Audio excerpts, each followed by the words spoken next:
이 아침 우리에게 주시는 하나님의 말씀 사도행전 10장 9절부터 16절의 말씀입니다.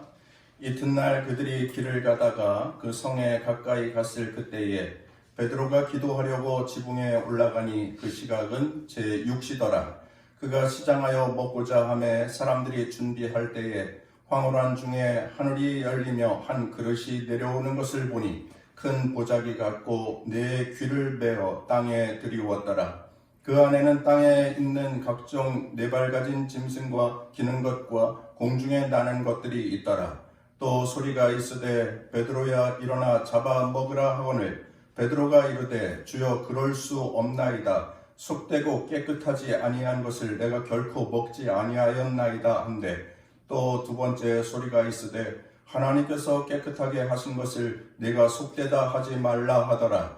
이런 일이 3번 있은 후 그 그릇이 곧 하늘로 올려져 가니라. 이것은 오늘 우리에게 주시는 하나님의 말씀입니다. 아멘. 할렐루야. 아멘. 우리 함께 따라서 해보겠습니다. 편견은 참 나쁜 겁니다. 편견은 참 나쁜 겁니다. 오늘 말씀의 제목입니다. 편견은 참 나쁜 겁니다. 셰익스피어 이후 영국의 최고 극작가이고 사회 비평가인 버나드 쇼라고 하는 분이 있는데 그분과 관계된 일화입니다.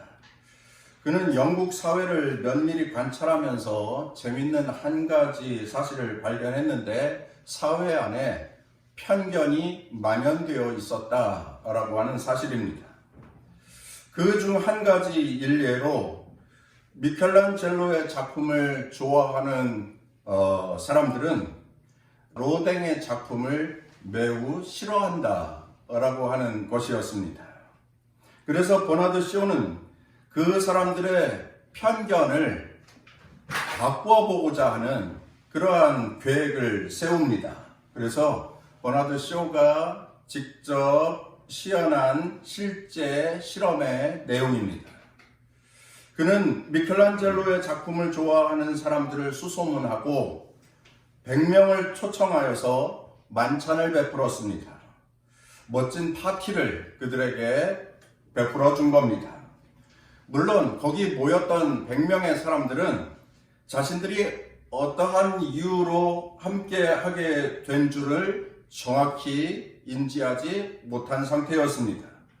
그들은 모여서 함께 대화도 하고 또 와인도 마시고 그리고 저녁 식사도 하면서 분위기가 무르익어 갈 무렵에 버나드 쇼가 나와서 마이크를 잡고 그 사람들 앞에 서서 말합니다.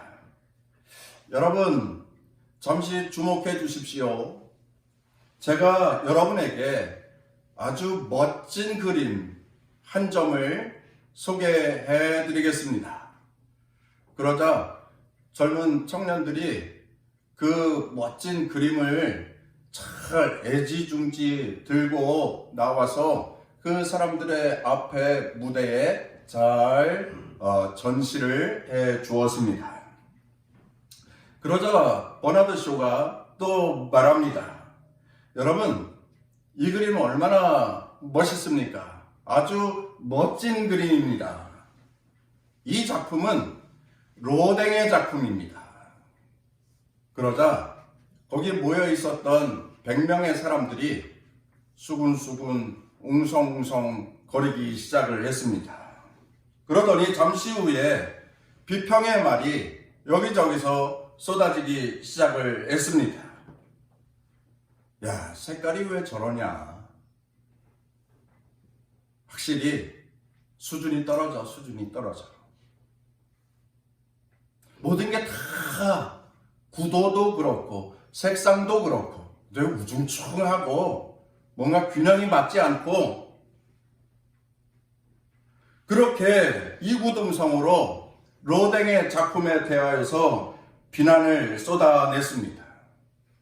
그런데 한편에서 버나드 쇼가 어떤 일부의 사람들과 함께 수근수근 또 이런저런 말을 듣고 조심조심 말을 나누고 난 다음에 급하게 마이크를 잡고 그 사람들 앞에서 이렇게 말했습니다. 당황한 표정이었습니다. 여러분, 대단히 미안합니다. 제가 잘못 알았습니다. 이 그림은 로댕의 작품이 아니라 미켈란젤로의 작품이었습니다. 최근에 발견된 미켈란젤로의 작품이었습니다. 제가 잘못 소개를 했습니다.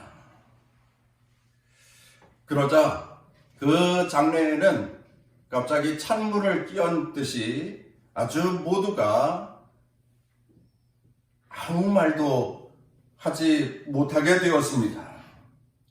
로댕의 작품이라고 말했을 때에는 그림이 형편없이 보였고 색감도 그렇고 구도도 그렇고 모든 게 다 불완전하고 또 수준 떨어지고 형편없어 보였는데 함부로 평가했잖아요. 혹평을 하였습니다. 그런데 그것이 미켈란젤로의 작품이었다라고 하는 사실을 알고 나서 그들은 얼굴을 들지 못했습니다. 무엇도 말할 수가 없었습니다. 부끄러워서.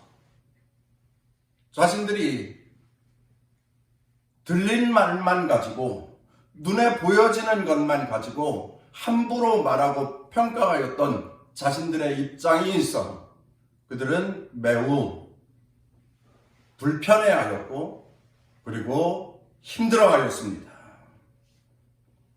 여러분, 편견이라고 하는 것은 사실을 사실로 바라보지 못하게 합니다. 진리를 진리로 바라보지 못하게 하고 사실을 왜곡시킵니다. 편견은 갈등과 오해를 낳게 합니다. 편견은 서로 깎아내리게 하고 평가절하하고 그리고 서로 비판하고 또 미워하고 심지어는 욕하고 싸우고 심지어는 살인까지 일어나게 만듭니다. 편견이라고 하는 것은 굉장히 무서운 겁니다. 아주 작은 거에서부터 큰 것이 있는데 이 큰 편견은 집단 간에 엄청난 싸움을 일으키기도 합니다. 편견을 가지고 남을 대하거나 편견을 가지고 함부로 판단하는 것은 금해야 할 일이고 또 버려야 할 것입니다. 사전에 보면 편견이란 미리 정해진 판단 이렇게 말하고 있습니다. 미리 정해진 판단. 사실을 확인하고 판단해도 늦지 않는데 미리 정해두었어요. 그건 그렇지 뭐. 그건 원래 그래.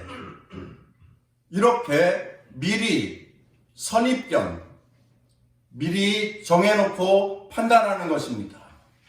편견이 그렇습니다. 여러분 주보를 받으셨죠? 주보를 한번 보십시오. 주보를 받으셨죠? 생각 창고 여기 그림, 이 그림 한번 보십시오. 그림. 위의 그림. 똑같은 길이의 직선에 흑백 무늬를 그려넣은 것입니다. 그러다 보니까 가로 직선이 삐뚤삐뚤하게 보이죠? 그런데 이거는 직선입니다. 7개의 직선이 똑같은 간격으로 되어져 있는 평행선입니다. 기울지 않았습니다. 이것은 똑같습니다. 그런데 희한하게 삐뚤삐뚤하게 보이죠? 두 번째 그림을 보십시오.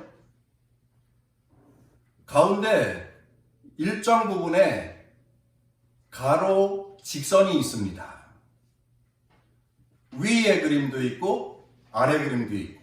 그런데 위의 그림은 화살표 방향이 바깥쪽으로 되어져 있고 아래 그림은 화살표 방향이 안쪽으로 되어져 있습니다. 그래서 가운데 직선이 위의 것은 짧아 보이고 아래 것은 길어 보입니다. 맞죠? 그런데 위의 직선과 아래 직선은 똑같은 길이입니다. 똑같은 길이에요.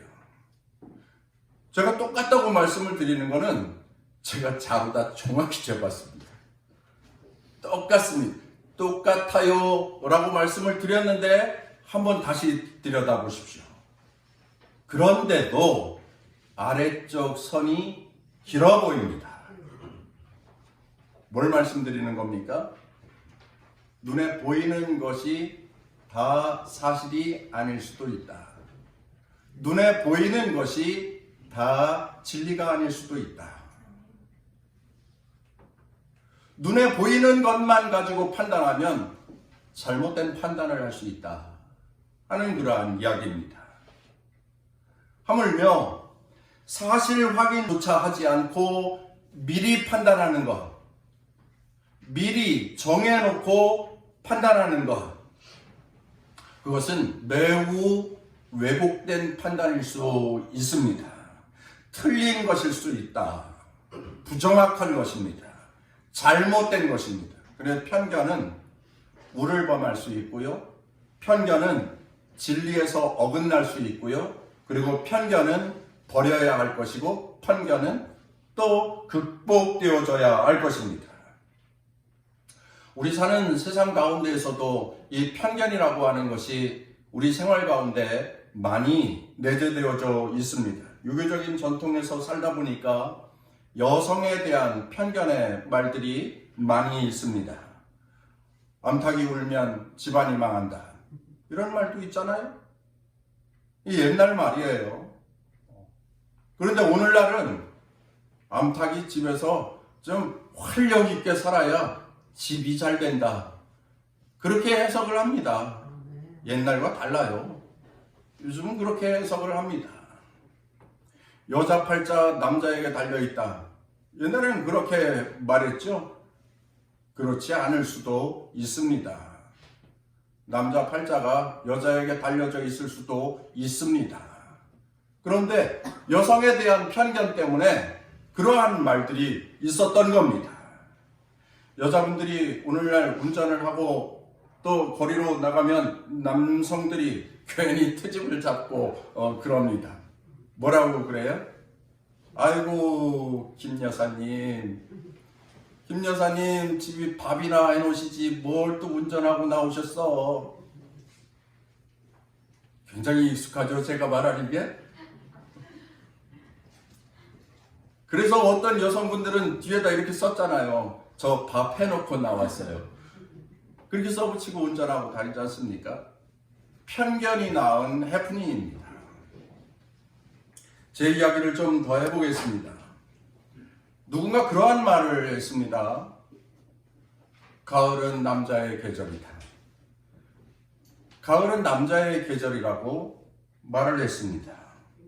근데 제가 귀가 얇아서 제가 진짜로 가을은 남자의 계절인가?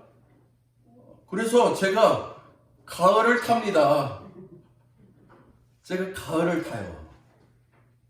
이 안에 뭔 탄내 안 나요? 지금 가을을 타요. 그래서 가을이 되면 어디 메타세카이아 길도 가보고 싶고 여기저기 가보고 싶은 마음이 많이 생겨요. 그리고 쓸데없는 무슨 시도 지어보고요. 엉뚱한 짓도 해보고 그럽니다. 그런데 가을이 남자의 계절이라고 누가 그랬습니까? 누가 정해주었습니까? 하나님께서 정해주었습니까? 그런 일 없습니다. 성경에 어디에도 그런 말이 나오지 않습니다. 그런데 편견이 지어낸 말입니다. 괜히 가을이 되면 남성의 계절이다 해가지고 무슨 코트에 깃을, 바바리에 깃을 세우고 그리고서 하늘을 바라보고 또 떨어지는 낙엽을 보면서 괜히 우울해하고 이 사람들의 마음이, 남자들의 마음이, 제 마음도 그러한 마음을 느낄 때가 있습니다. 괜히 그러는 겁니다. 편견이 낳은 말에 괜히 제 자신도 속아 넘어가고 있는 것입니다. 어쩌면 어떤 분이 제게 그러한 말씀을 하실 수도 있겠습니다. 목사님, 가을이 주는 그 감수성을 포기하지 마십시오. 가을에 그러한 느낌을 갖는다는 거, 괜찮아요. 근사하죠. 좋습니다. 그렇게 말씀하는 분도 계실런지 모르겠습니다. 그런데 제 마음도 이런저런 편견에 흔들리면서 살고 있다 하는 말씀을 드리는 겁니다. 이런 생각의 편견뿐만 아니라 제가 외모에 대한 편견도 가지고 있습니다. 외모에 대한 편견이 있어요. 지난주에는 혜원이가 제게 그렇게 말을 하는 겁니다. 내년에는 어떤 남자를 인사시켜야 할 것 같은데. 그래서 제가 대답을 했습니다. 안 그래도 돼. 됐어. 괜찮아. 안 그래도 돼. 그런데 또 말합니다. 아빠는 제가 어떤 남자를 만났으면 좋겠어요? 그러는 거예요. 근데 거기서 말문이 터졌습니다. 제가 예수를 잘 믿는 청년이었으면 좋겠어. 여기까지만 하면 딱 좋았을 텐데. 더 말하는 거예요. 말문이 터졌지 않습니까? 계속 말하는 거예요. 요즘 세상 돌아가는 일 보니까 남자애들이 착했으면 좋겠더라. 독하고 악한 인간들이 얼마나 많은지 남자 사귈 때 조심해야 된다. 그러더니 이 바람대로 키도 컸으면 좋겠고, 직장도 좋았으면 좋겠고, 성격도 좋았으면 좋겠고, 계속 말하는 거예요. 사랑하는 성도 여러분, 죄송합니다. 대단히 미안합니다. 목사님이 어떻게 저렇게 말할 수 있지? 목사님 왜 저렇게 외모를 따지고 조건을 따지고 어쩌면 저럴 수 있지? 실망이야. 이러는 분들도 계실런지 모르겠습니다. 대단히 미안합니다. 제가 드리는 말씀은 저도 그렇게 편견에 치우쳐서 살고 있다라고 하는 말씀을 드리는 겁니다. 그런데 분명한 것은 이런 편견의 색안경을 벗어야 된다 하는 거지요. 저도 그렇고 여러분들도 그렇고 편견의 안경을 벗어놓을 수 있어야 합니다. 생각의 편견, 외모의 편견, 지역의 편견, 이러한 것들을 다 벗어 내려놓을 수 있어야 한다라고 하는 것입니다. 이제 본격적으로 성경 말씀을 잠시 드리도록 하겠습니다. 오늘 읽은 본문에 편견을 가진 한 사람이 등장을 하는데 그의 이름은 사도 베드로입니다. 오순절날 성령의 역사를 경험한 예루살렘의 제자들은 예수 그리스도의 십자가의 복음을 증거하기 시작하였는데, 그때 때마침 유대교인들의 기독교 박해가 시작이 되면서 수많은 사람들이 예루살렘을 떠나서 여기저기로 흩어지게 되었고, 흩어진 사람들이 사마리아 땅까지 가서 복음을 증거하게 되었다라고 하는 말씀, 이미 살펴보았던 말씀입니다. 그런데 하나님의 뜻은 복음이 더 전파되기를 원했습니다. 사마리아 땅을 넘어서 이방인에게까지 복음이 전파되어져 가기를 하나님은 원했습니다. 하나님은 그러한 계획을 갖고 계셨습니다. 그래서 베드로를 선택한 것입니다. 베드로가 복음 전도에 앞장서는 주의 종이 되기를 하나님은 기대하셨습니다. 그 내용을 좀 더 구체적으로 말씀을 드리도록 하겠습니다. 우리가 오늘 사도행전 10장 9절 말씀부터 읽었는데, 사도행전 10장 1절 말씀을 보면 고넬료라고 하는 사람이 등장을 합니다. 가이사랴에 고넬료라 하는 사람이 있으니 이달리아 부대라 하는 군대의 백부장이라. 로마 백부장 고넬료가 등장하고 있습니다. 이 고넬료가 이방인들을 대표하는 인물로 상징적으로 등장을 하는 것입니다. 이 고넬료에게 성령님이 감동했습니다. 그래서 성령님이 그에게 말씀합니다. 5절 말씀을 보시면 네가 지금 사람들을 요빠에 보내어 베드로라 하는 시몬을 청하라. 그래서 이 말씀을 들은 고넬료가 종들을 시켜서 요빠에 있는 베드로 사도에게 소식을 전하는 겁니다. 와서 저를 좀 만나 주십시오. 그러자 종들이 요빠로다가 불이 나게 달려가기 시작을 하였습니다. 그리고 나서 오늘 본문 말씀이에요. 하나님께서 베드로에게 감동하셨습니다.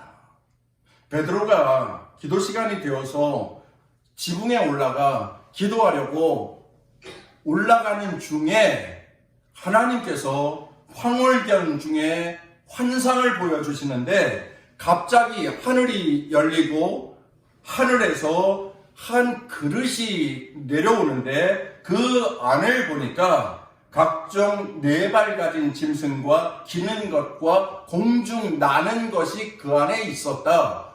이렇게 말씀되어지고 있어요. 그런데 그때 하늘에서 소리가 들립니다. 베드로야, 잡아먹으라. 그런데 그 황홀경 중에 베드로가 그 소리에 대하여서 거절합니다. 14절 말씀입니다. 베드로가 이르되 주여 그럴 수 없나이다. 속되고 깨끗하지 아니한 것을 내가 결코 먹지 아니하나이다. 이렇게 거절을 해요. 그런데 다시 하늘에서 음성이 들려져 옵니다. 15절입니다. 또 두 번째 소리가 있으되 하나님께서 깨끗하게 하신 것을 내가 속되다 하지 말라 하더라. 이런 일이 3번 있었다. 잡아먹으라. 싫어요. 하나님이 깨끗하게 한 것을 속되다 하지 말아라. 잡아먹으라. 싫어요. 하나님께서 깨끗하게 하신 것을 속되다 하지 말아라. 잡아먹으라. 싫다니까요. 하나님께서 깨끗하게 하신 것이다. 잡아먹어라. 이렇게 3번 그러한 환상을 보고 그 그릇이 하늘로 드리워 올라갔다. 이렇게 말씀하고 있습니다. 하나님께서 베드로에게 이 환상을 보여주신 이유가 있습니다. 베드로에게는 편견이 있었습니다. 어떠한 편견입니까? 구원은 유대인들만 받는 것이라고 하는 편견이 베드로 사도의 마음 가운데에 있었던 것입니다. 그런데 하나님의 방법과 하나님의 계획은, 하나님의 뜻은 이방인들도 구원받아야 하는 것이 하나님의 뜻이었습니다.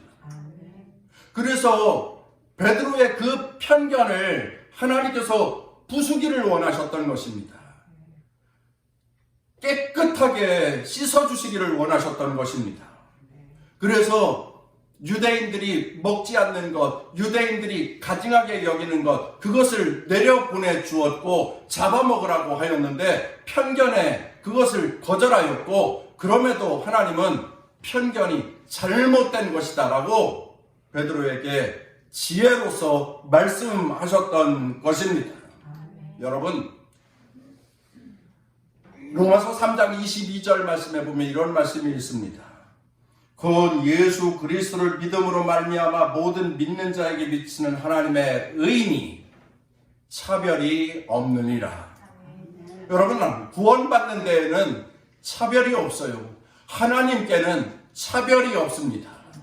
누구는 구원받아야 되고, 넌 틀렸어. 너는 상 받아야 하고, 너는 안 돼.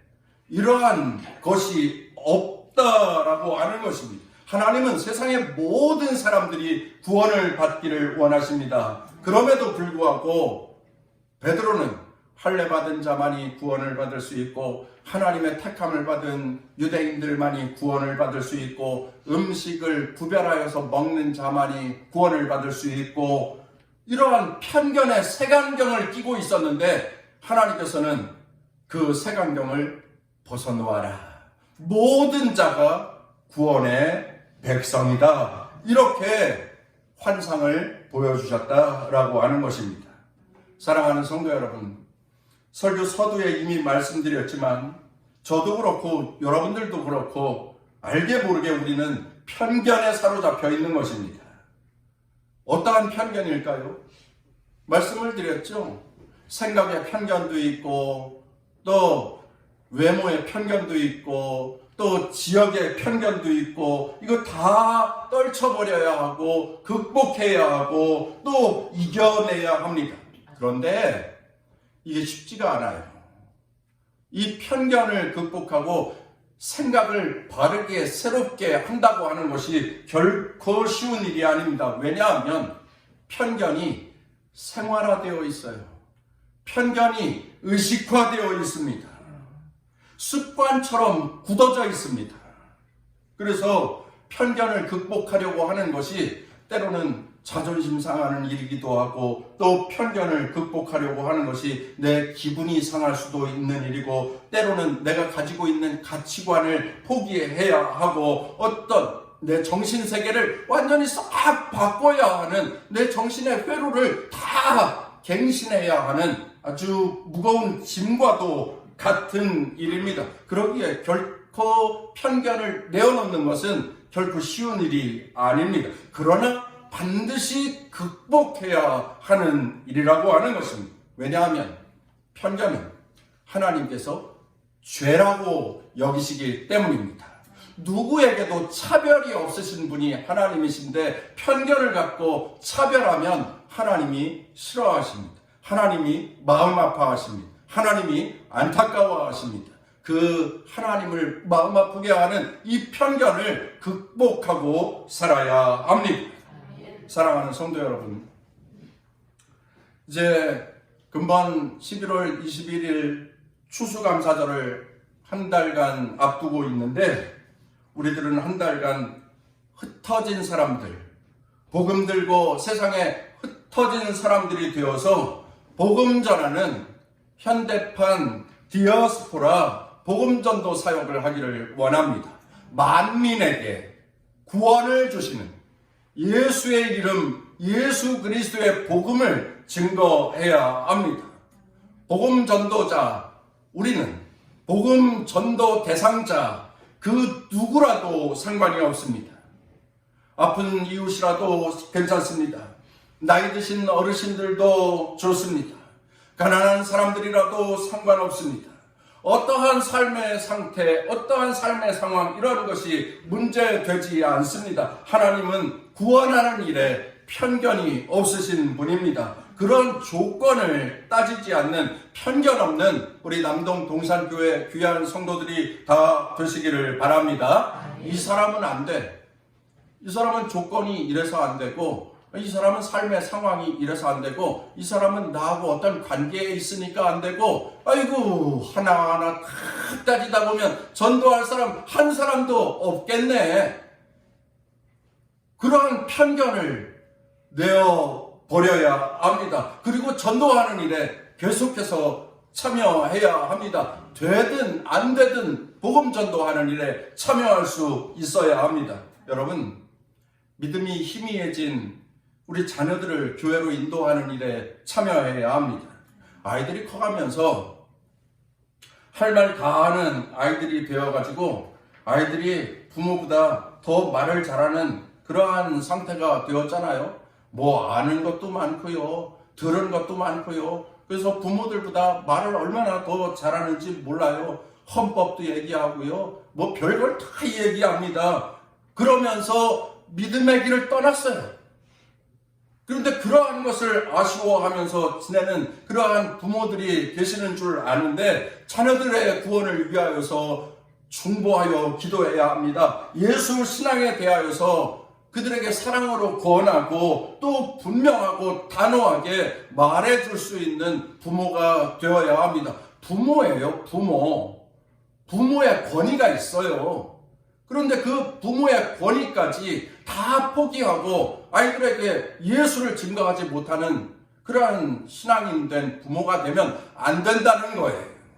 자녀들에게 정확하게 말해줄 수 있어야 합니다. 아울러 우리 교회에 나오다가 요즘 나오지 못하는 장기 불출 교우들이 계시잖아요. 그들을 찾고 그들을 생각하고 그들을 초청해서 함께 추수감사절 총동원 전도주의를 지내보기를 원합니다. 일려선교회 회장님,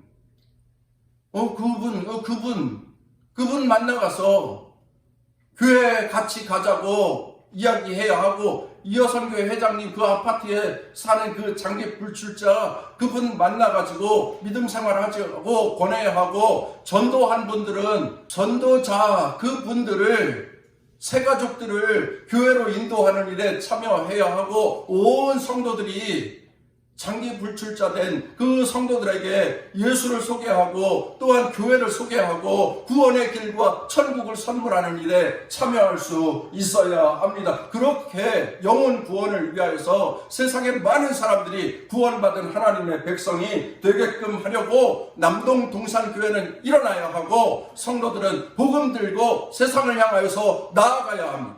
현대판 디아스포라가 되어야 하는 겁니다. 그렇게 추수감사절을 준비하는 성도들이 다 되십시다. 여기서 편견 이야기 했었죠? 편견 이야기 하나 더 하면서 말씀을 마무리하도록 하겠습니다. 나중에 어떤 교우들은요, 큰 교회 이야기하는 분들이 있습니다. 이거 편견이에요. 큰 교회 좋다고, 아니 작은 교회를 다니면서 작은 교회 교인들끼리 모여있는 데서 큰 교회 이야기하는 그러한 분들이 있어요. 이거 참 안 좋은 편견입니다. 제가 작은 교회 목사로서 말씀을 드리는 거라고 생각하셔도 할 말이 없습니다만은, 한번 잘 생각을 해보십시오. 독수리가 새끼가 태어났어요. 알에서 부화를 했습니다. 여러분, 독수리가 자라갑니다. 그런데 독수리 둥지가 작아요. 둥지가 작아도 독수리는 독수리로 큰 겁니다. 둥지가 작다고 독수리가 참새 새끼만하게 자라는 게 아니라는 거예요. 그런데 참새 새끼만하게 자라는 것으로 생각하고 작은 교회 다니면서 큰 교회 말하는 것이 이 얼마나 왜곡된 편견이냐 하는 거예요. 작은 교회는 하나님께서 안 계십니까? 큰 교회만 하나님께서 역사하시는가요? 저는 그러한 하나님이라고 한다면 저는 그러한 하나님은 안 믿겠습니다. 하나님은 차별이 없으신 분입니다. 그리고 하나님의 은혜는 내 믿음에 달려있는 것입니다. 그리고 하나님의 축복은 나와 하나님과의 관계에서 결정이 되는 것입니다. 작은 교회라고 해서 안 되는 것이 무엇입니까? 작은 교회라고 해서 안 되는 것이 무엇이에요? 이것도 할 수 없고 저것도 할 수 없고 편견이 낳은 불행한 사고인 것입니다. 여러분, 사람이 적다고 해서 믿음 생활 잘못 배우는 것이 아닙니다. 사람이 많은 곳에 가서도 못 배우는 사람들 많아요. 사람이 적다고 좋은 사람 못 만나는 것도 아닙니다. 사람 많은 데 간다고, 사람 많은 곳에 간다고 꼭 좋은 사람만 만나는 것도 아닙니다. 중요한 것은 그 마음의 중심입니다. 언제나 말씀을 드리지만 하나님은 확률의 하나님이 아닙니다. 확률 따져가지고 하나님이 역사하시는 분이 아니에요. 하나님의 역사에는 확률이란 거 그것 절대, 그런 표현 써서 죄송합니다, 개무시예요. 무슨 하나님의 능력에 확률이 있습니까? 언젠가도 말씀을 드렸지만 하나님의 평가는 절대평가예요. 상대평가하는 분이 아니라는 거예요. 그러니 모두가 1등 될 수 있는 곳이 하나님의 나라 천국인 거예요. 작은 교회에 있어도 하나님 나라 다 갈 수 있고요. 큰 교회에 있어도 하나님 나라 한 사람도 못 갈 수 있는 거예요. 하나님은 절대평가의 하나님이기 때문에 작은 교회에서 온전한 믿음으로 주님의 영광을 들려드리는 그리스도인의 삶을 살면 하나님의 축복도 가능하고 하나님의 능력도 가능하고 하나님의 기적도 가능하다는 것을 기억하시기를 바랍니다. 사람이 아무리 적어도 하나님이 기뻐하시면 귀한 사람을 만날 수가 있습니다. 하나님 말씀 따라 사십시오. 성령의 임재하심을 소원하면서 사십시오. 하나님께서 그 가는 인생의 길에 축복하여 주실 것입니다. 하나님께서 그 인생의 미래에 기적을 나타내 보여주실 것입니다. 혹여 작은 교회라고 낮게 보지 마시고 자부심을 가진 그리스도인이 다 되십시다. 더 이상 편견에 매여서 사는 그리스도인들이 되지 마십시오. 여기에 이 제단에서 내가 받을 하나님의 축복이 있어요. 하나님께서 예비하신 축복이 우리 교회 위에 하늘문을 여시고 베푸시는 하나님의 능력이 있어요. 하나님의 축복의 전당 남동 동산 교회입니다. 날마다 하나님의 영광을 위하여서 사시고 성령의 충만함을 간구하시고 베드로처럼 깨어서 기도하실 때에 하나님께서 나타나 말씀하여 주시고 그 말씀 따라 사는 그리스도인의 삶에 하나님께서 새날을 열어주실 것입니다. 축복의 날을 열어주실 것입니다. 은혜와 은총으로 여러분의 삶을 인도하여 주실 것입니다. 이 제단에서 하나님의 복을 받고 그 하나님의 복을 찬송하고 간증하는 주의 거룩한 성도들이 다 되시기를 주의 이름으로 축원합니다. 정리하겠습니다. 우리 안에 자리 잡고 있는 편견, 무서운 죄악입니다. 하나님은 유대인들의 마음 가운데 심겨져 있는 이 편견의 죄악을 고치기 위하여서 사도 베드로를 먼저 사용하셨습니다. 사도 베드로에게 보여주셨던 말씀과 환상을 또한 오늘 우리에게도 설명하여 주셨습니다. 여러분, 모든 편견을 이겨내십시다. 생각하는 가운데 편견 극복하시고 외모에 대한 편견 극복하시고 그리고 지역에 대한 편견 극복하시고 작은 교회라고 하는 편견 버리시고 이 편견의 색안경을 다 벗어버리시기를 바랍니다. 내 안에 편견이 하나하나 사라질 때에 하나님 사랑, 하나님 영광, 하나님 기쁨 그리고 하나님의 축복의 사람들이 되어질 것이고 그리고 그러한 사람들이 모여있는 교회가 진정 하나님이 기뻐하시는 하나님의 나라가 이루어져 갈 것입니다. 오직 예수의 정신으로 모든 만민을 구원하기 위한 그 사명이 나에게 부여되었음을 인정하시고 세상에 나아가 복음 증거하며 사심으로 모든 편견을 뛰어넘어 하나님의 뜻을 이루어가는 하나님의 부르심받은 귀한 성도들이 다 되시고 부흥하여가는 남동 동산교회 만들어가는 주의 성도들이 다 되시기를 주의 이름으로 축원합니다.